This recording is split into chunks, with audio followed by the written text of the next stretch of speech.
and welcome back sa aking munting channel mga boss, no. So, mayroon ngang bagong update itong si Albion Online, no. So, i-re-review natin. Ano ba yung mga nabago sa update niya? Unang-una, unahin natin yung ano, dapat unahin para mauna na. Hindi, unahin natin yung sa island. Kasi yung sa skills, marami nang nag-review nun eh. Sa mga nakaraan pa. Marami nang nagpakita ng mga bagong weapon, no. Unahin natin yung sa island kasi medyo nakakalito, no. Maraming tanong dun sa page nila na nakita ko dun sa article. Tapos dun sa article na pinost nila ay yung pagkakagawa ng chart pababa. Bali hindi nakahilera pahalang. Maganda sana nung kung nakahilera pahalang para mas madaling intindihin, no. Kahit ako nahirapan eh, kung paano magigets yung pagkaka-post nila. Bali yun na nga, aayon nila o itutugma nila yung tema ng island kung saang city nakalagay, no. So itong barkada na to, naging bricks yung bubong dyan, tapos nalipat ito. Hindi naman yung mahalaga, saka yung arko. Tapos ito malupit, kasi nga sabi nila doon, lahat ng plot sa island mo ay pwede mo nang lagyan ng kahit anong pasilidad. So pwede mo nang tayuan. Kung nakikita nyo tong plot na to dito, hindi ba dati ang pwede lang ilagay dyan ay bahay o yung lutuan o kung ano pa man. Hindi ka pwede maglagay dyan dati ng taniman.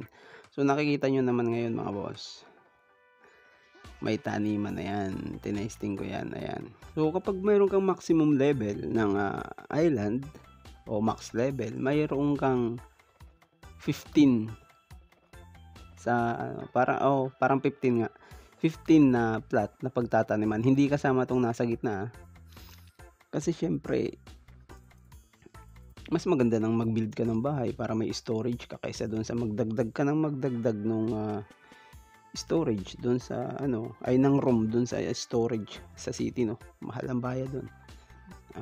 Syempre hindi to kasama maliit na to. Baka iniisip di ba? Baka may magtanong, bakit hindi kasama yung maliit, di ba? Hindi kasama yan kasi hindi yan angkop doon sa sukat nung nung mga i-build natin diyan.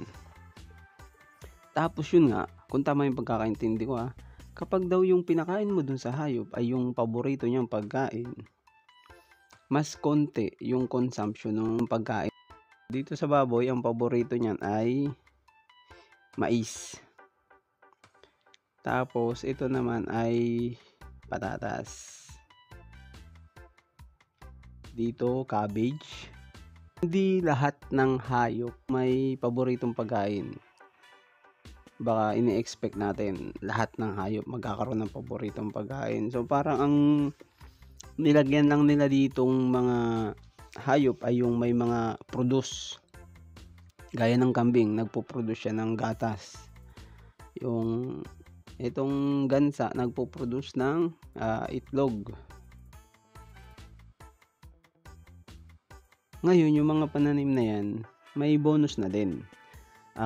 May nilagay silang mga specific na city kung saan mo yan itatanim para makuha mo yung bonus na yon, diba? Halimbawa dun sa sinabi dun sa video, yung turnip ay sa Fort Sterling. So may ginawa akong chart, tingnan natin. Dito pinapakita dito na yung bonus distribution 10%, na ani yan ani para sa lahat.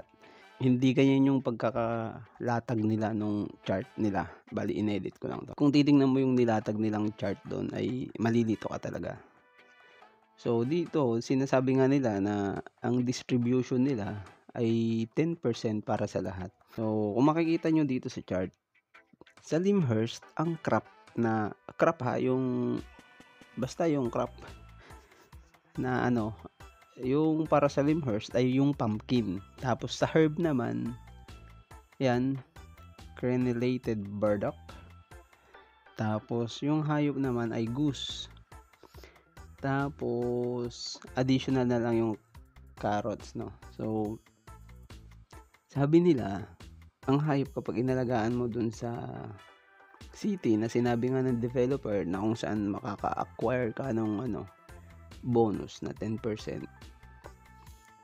Ang bonus naman na yun na-apply yun sa harvest, no? Halimbawa, yung gansa na yan ay yung itlog, di ba? Doon sa itlog yun mag-a-apply. Tapos, yung karne niyan, kapag chinap mo yan, sa Limhurst din, no? Yun yung pagkakaintindi ko. Observe nyo na lang din kung may pagkakataon kayong i-observe. So, ganun din. Ganun din yung epekto sa lahat. Sa Bridgewatch, corn, dragon teasel para sa herb, tapos yung goat, saka yung bonus yung yung bean. Tapos ayan, screenshot nyo na lang para may guide din kayo. Dito naman tayo, yung Carleon daw ay bukod tangi. Kasi may bonus talaga yung Carleon dati pa. Puro herb to, no? Yung sa Carleon. Wala silang walang animals dito o crops. So yan yung makukuha nyo sa Carleon. Tapos dito itong maliit na chart, animal favorite food. So kung gusto nyo kung gusto nyo ng picture, siguro i-post ko sa FB page ko yung picture para ma-save nyo, o kaya screenshot nyo na lang sa YouTube. Siyempre magtataka kayo, sa Brazil yan, may island din dun. So ano kayang bonus meron dun sa Brazilian, no? Sabi ng developer, yung Brazilian mayroong pangkalahatang bonus, no? So maganda sa Brazilian kasi lahat ng may bonus nandun na. Pwedeng anuhin mo na dun lahat. Doon mo na itanim lahat. O bahala ka sa buhay mo, no? Kung anong diskarte yung gagawin mo. Tapos, yun na nga, isa pa, sabi nila, pwede ka na daw bumili ng island sa ibang city. Pero, mga boss, chinek ko yung presyo, no? Sinubukan ko, siguro nasa 900k. Bibili ka pa lang nun, ha? Bibili ka pa lang. So, naisip ko, paano pa yung paano kapag mag-upgrade ka na? So baka mas mahal din yun, di ba? Kasi dito pa lang sa update nila na to ay napakalaki na ng pribilehiyo natin. Tapos isipin mo, kung bagay bibili ka ng island sa ibang city ng ganun-ganun na lang, syempre ibabalanse nila yon. May downside yon, di ba? May benefits pero may downside syempre. Yun na nga yung kapalit nun ay yung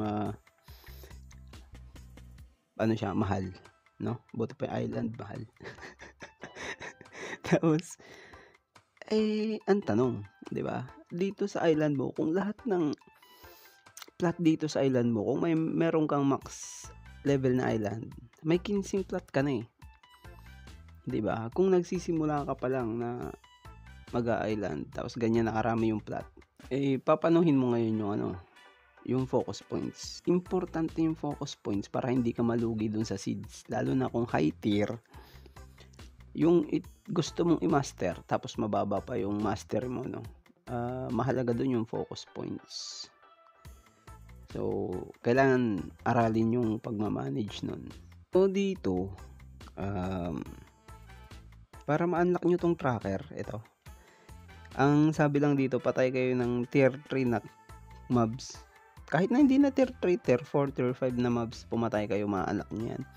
Itong tools na to, ginagamit to para lumabas yung indicator sa minimap kung saan mayroong available na footprint ng mga hayop na available para sa'yo, no?